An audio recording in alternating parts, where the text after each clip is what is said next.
नमस्कार साथियों, मैं हूं सुशील कुमार और स्वागत करता हूं आपका ज्ञानवर्ष के यूट्यूब चैनल पर। आज हम लेकर आए हैं टीजीटी पीजीटी के प्रीवियस ईयर क्वेश्चन 2021 के। ये केवल टीजीटी पीजीटी ही नहीं बल्कि नेट जेआरएफ और IEEE, KVS, GIC और LT ग्रेड जैसी परीक्षाओं के लिए भी बहुत ही महत्वपूर्ण है। इसलिए वीडियो को अंत तक ज़रूर देखें।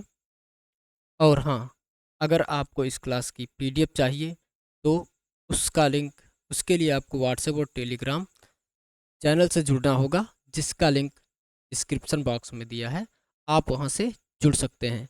और अगर आप चैनल पर पहली बार आए हैं तो कृपया चैनल को लाइक करें, दोस्तों के साथ शेयर करें और सब्सक्राइब करें। साथ में बेल आइकन दबाना ना भूलें, जिससे इस पर अपडेट होने वाली सूचनाएं सबसे पहले आप तक पहुंचे। तो चलिए शुरू करते हैं आज की यात्रा। सबसे पहला क्वेश्चन आपकी स्क्रीन पे, फटाफट उत्तर देने की कोशिश करें, फिर मैं तो बताऊंगा ही। तो अपना आंसर कमेंट बॉक्स में अवश्य करें। चलिए, क्वेश्चन क्या है कि नागरी लिपि का विकास किस लिपि से हुआ है। नागरी लिपि का विकास किस लिपि से हुआ है। अगर नागरी लिपि का विकास की बात की जाए तो इसका विकास ब्राह्मी लिपि से हुआ है। चलिए अगले क्वेश्चन पे चलते हैं। अब अगर बात करें कामायनी के रचयिता कौन है। कामायनी क्या है? महाकाव्य है। कामायनी क्या है? महाकाव्य है, जो 1935 ईस्वी में लिखा गया था। यह किसकी रचना है? मैथिली शरण गुप्त, रामधारी सिंह दिनकर, जयशंकर प्रसाद, सुमित्रा नंदन पंत। अगर इसके करेक्ट ऑप्शन की बात की जाए तो जयशंकर प्रसाद इसके रचनाकार हैं। मैथिली शरण गुप्त की अगर बात की जाए तो इनकी रचना क्या है? भारत भारती है। भारत भारती ये कब की है? ये 1912 की है। रामधारी सिंह दिनकर की अगर बात की जाए तो इनकी प्रतिष्ठित रचना कौन सी हो जाएगी? रश्मिरथी हो जाएगी। रश्मिरथी। प्रतिष्ठित रचना कौन हो जाएगी? रश्मिरथी हो जाएगी। ठीक है। सुमित्रानंदन पंत की अगर बात की जाए तो इनकी कौन सी रचना हो जाएगी? ठीक है, चलिए आगे चलते हैं। अगला है, रस के अस्थाई भाव को क्या कहा जाता है? अनुभाव, संचारी भाव, अस्थाई भाव या विभाव। रस के अस्थाई भाव को अस्थाई भाव ही कहा जाता है। आगे चलते हैं। अगला है, कविता के नए प्रतिमान इसकी कृति है। नामवर सिंह, रामविलास शर्मा, नंदकिशोर नवल या बच्चन सिंह। अगर कविता के नए प्रतिमान की बात की जाए तो ये कृति हो जाएगी रामविलास शर्मा की। ये कृति इसकी हो जाएगी, रामविलास शर्मा की हो जाएगी। अगला देखते हैं। ये 2 बार रिपीट क्वेश्चन हो गया, इसका सही आंसर है ये। गोदान उपन्यास का प्रमुख पात्र कौन है?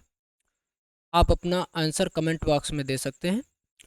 गोदान उपन्यास का प्रमुख पात्र कौन है? हरखू है, ओरी है, धनिया है या झुनिया है। गोदान उपन्यास का प्रमुख पात्र की बात की जाए तो कौन है? होरी है। आगे चलते हैं। राग दरबारी किस शैली का उपन्यास है? ऐतिहासिक है, सामाजिक व्यंग्य है, आत्मकथा है, रूपक है। अगर राग दरबारी उपन्यास की बात की जाए तो यह एक सामाजिक व्यंग्य पर आधारित है। यह एक सामाजिक व्यंग्य पर आधारित उपन्यास है। अगला क्वेश्चन है, नीलकंठ उपनाम किसका है? नीलकंठ उपनाम किसका है? रामधारी सिंह दिनकर, बाल कृष्ण भट्ट, अयोध्या सिंह उपाध्याय, ये हरिऔध कौन सा है बताइए। नीलकंठ की अगर बात की जाए तो नीलकंठ नाम किसका हो जाएगा? अयोध्या सिंह हरिऔध का हो जाएगा। अयोध्या सिंह उपाध्याय हरिऔध, इनका और क्या नाम है, और उपनाम हरिऔध भी है, हरिऔध भी इनका उपनाम है। तो 8 का क्वेश्चन 8 का सही आंसर क्या हो जाएगा, सी हो जाएगा, अयोध्या सिंह उपाध्याय। आगे चलते हैं। मानस में प्रयुक्त भाषा क्या है, यानी जो मानस रामचरितमानस, रामचरितमानस, रामचरितमानस की भाषा क्या है। सबसे पहले लिखा किसके द्वारा गया है, तो ये तुलसीदास के द्वारा लिखा गया है, तुलसीदास के द्वारा लिखा गया है। और अगर इसकी भाषा की बात की जाए तो इसकी भाषा क्या है, अवधी भाषा है, इसकी भाषा क्या है, अवधी भाषा है। अगला क्वेश्चन, ध्रुपद का संबंध किससे है, ध्रुव पद का संबंध किससे है, कमेंट करके बताइए। ध्रुव पद का संबंध किससे है, काव्य से है, नाटक से है, संगीत से है, या कथा से है। अगर ध्रुव पद की बात की जाए तो इसका संबंध संगीत से है। Option 3 is correct. अगला, चंद्रकांता उपन्यास किसने लिखा है, अगर चंद्रकांता उपन्यास के बारे में बात की जाए तो ये किसने लिखा है, प्रेमचंद, देवकी नंदन खत्री, भारतेंदु हरिश्चंद्र, बाबू गुलाब राय। आंसर कमेंट कीजिए, तब तक मैं इनके बारे में थोड़ा थोड़ा जान लेते हैं। प्रेमचंद का जन्म 1880 ईस्वी लमही में। देवकी नंदन खत्री, इनकी अगर बात की जाए तो इनका जन्म 1861। भारतेंदु हरिश्चंद्र की बात की जाए तो इनका जन्म 1850 ईस्वी। बाबू गुलाब राय की बात की जाए तो इनका जन्म 1888 ईस्वी में हुआ था। अब अगर इसके करेक्ट आंसर की बात की जाए तो चंद्रकांता उपन्यास के लेखक कौन हो जाएंगे, देवकी नंदन खत्री हो जाएंगे। अगले क्वेश्चन पे चलते हैं। बाबूजी नाम से कौन प्रसिद्ध हैं, बाबूजी नाम से कौन प्रसिद्ध हैं, हरिवंश राय बच्चन, मैथिली शरण गुप्त, जयशंकर प्रसाद, या अज्ञे। अब अगर चलिए इनके बारे में भी थोड़ा थोड़ा जान लेते हैं।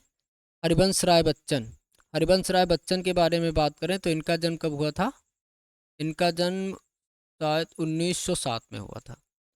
मैथिली शरण गुप्त, मैथिली शरण गुप्त की अगर बात की जाए तो इनका जन्म हुआ था 1865 है शायद। जयशंकर प्रसाद का तो 1889 है। अज्ञे का जन्म कब हुआ था, अज्ञे का जन्म 1911 है शायद, एक बार वेरीफाई कर लेना मुझे इस पर। और ये दो लोगों का थोड़ा सा डाउट हो रहा है, बाकी इन दोनों का तो बिल्कुल करेक्ट है। हरिवंश राय बच्चन और जयशंकर प्रसाद का तो बिल्कुल करेक्ट है, दोनों बिल्कुल सही है। अब अगर इसके करेक्ट आंसर की बात की जाए तो क्या हो जाएगा, बाबूजी नाम से कौन प्रसिद्ध है, तो कौन प्रसिद्ध है, हरिवंश राय बच्चन प्रसिद्ध है। ठीक है, आगे चलते हैं। कामायनी का नायक कौन है, कामायनी का नायक कौन है। अगर कामायनी के नायक की बात की जाए तो कौन है इसमें, मनु है, यज्ञ है, श्रद्धा या इड़ा है। तो इसमें अगर नायक की बात की जाए तो मनु है, नायिका की बात की जाए तो श्रद्धा हो जाएगी।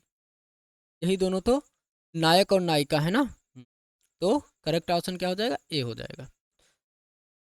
अगले क्वेश्चन पे चलते हैं। काव्य दर्शन किसकी रचना है, काव्य दर्शन इसकी रचना है, काव्य दर्शन नहीं होता है, काव्य दर्श होना चाहिए। काव्य इसकी रचना है,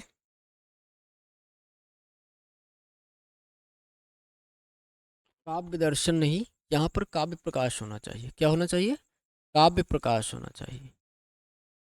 यहाँ पर काव्य प्रकाश था, टाइपिंग त्रुटि हो गई। तो काव्य प्रकाश किसकी रचना है, विश्वनाथ की है, भामह की है, मम्मट की है, या आचार्य केशव की। अगर इसके सही आंसर की बात की जाए तो क्या हो जाएगा, मम्मट हो जाएगा। इसका सही आंसर क्या हो जाएगा? मम्मट हो जाएगा, क्योंकि मम्मट ने काव्य प्रकाश में क्या किया है? काव्य के गुण दोष और दोष बताए हैं, काव्य के लक्षण और गुण दोषों को बताया है। अगले क्वेश्चन पे चलते हैं। प्रेमचंद का मूल नाम क्या था? धनपत राय, रामचंद्र राय, हरिशंकर राय, हरगोविंद राय। तो इसका आंसर तो जहाँ तक सबको पता होगा, बचपन से पढ़ते चले आ रहे हैं, तो इसका आंसर, करेक्ट आंसर क्या हो जाएगा? ऑप्शन ए, धनपत राय। अगले क्वेश्चन पे चलते हैं। ताम्रपत्र किसकी रचना है? अज्ञे की है, शमशेर बहादुर सिंह की है, भवानी प्रसाद मिश्र की है, या धर्मवीर भारती की है? बताइए, इसका करेक्ट आंसर क्या हो जाएगा? अगर इसके करेक्ट आंसर की बात की जाए तो क्या हो जाएगा? सी हो जाएगा, इसका भवानी प्रसाद मिश्र हो जाएंगे। ताम्रपत्र किसकी रचना है? भवानी प्रसाद मिश्र की है। काव्य का हेतु किसे माना जाता है? काव्य का हेतु किसे माना जाता है? अलंकार को, रस को, ध्वनि को, वक्रोक्ति को? इसमें अगर सही आंसर की बात की जाए तो क्या हो जाएगा? रस को ही काव्य का हेतु माना जाता है। किसे काव्य का हेतु माना जाता है? रस को काव्य का हेतु माना जाता है। अगला क्वेश्चन है, हिंदी खड़ी बोली का आदि कवि कौन माने जाते हैं? हिंदी खड़ी बोली का आदि कवि किसे माना जाता है? अब्दुल रहीम खान खाना, अमीर खुसरो, कबीर, या भक्त सूरदास? अपना आंसर कमेंट करके बताइए। और अगर इसमें करेक्ट ऑप्शन की बात की जाए तो क्या हो जाएगा? अमीर खुसरो हो जाएंगे। अमीर खुसरो ने ही सबसे पहले खड़ी बोली में जो मुकरियाँ पहेलियाँ वगैरह लिखी हुई हैं, तो इनको आदिकाल का प्रथम, हिंदी खड़ी बोली का प्रथम कवि माना जाता है। चलिए आगे चलते हैं। नीलोत्पल क्या है? फूल है, नदी है, झील है, या पर्वत है? तो नीलोत्पल क्या है? अगर नीलोत्पल की बात की जाए तो ये क्या है? एक नदी है। क्या है? एक नदी है। क्यों? क्योंकि नील, नील का मतलब क्या होता है? जल। नील क्या हो जाएगा? नील क्या होता है? जल। नील क्या हो जाएगा? जल। और प्लस उत्पल, उत्पल का मतलब क्या हो जाएगा? कमल हो जाता है। कमल होगा तो क्या हो जाएगा? ये नदी हो जाएगी। ठीक है, नीलोत्पल क्या है? नदी है। ये संस्कृत समास नीर और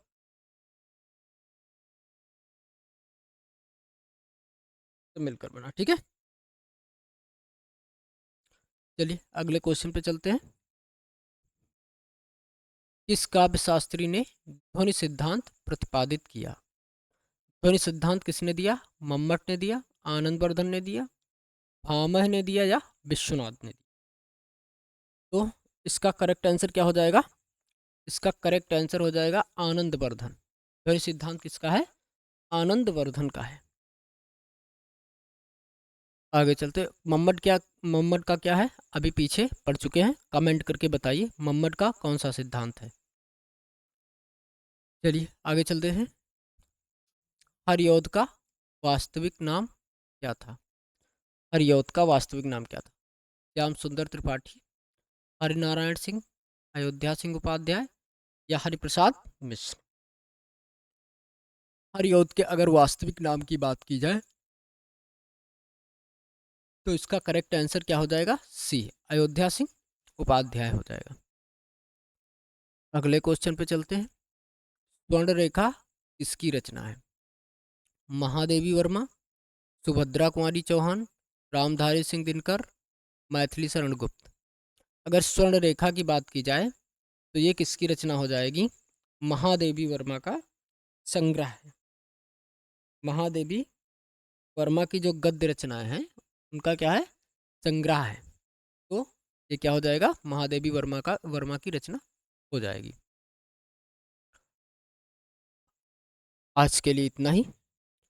अगर आपको यह वीडियो उपयोगी लगी हो तो वीडियो को लाइक करें, दोस्तों के साथ शेयर करें और चैनल को सब्सक्राइब करना ना भूलें।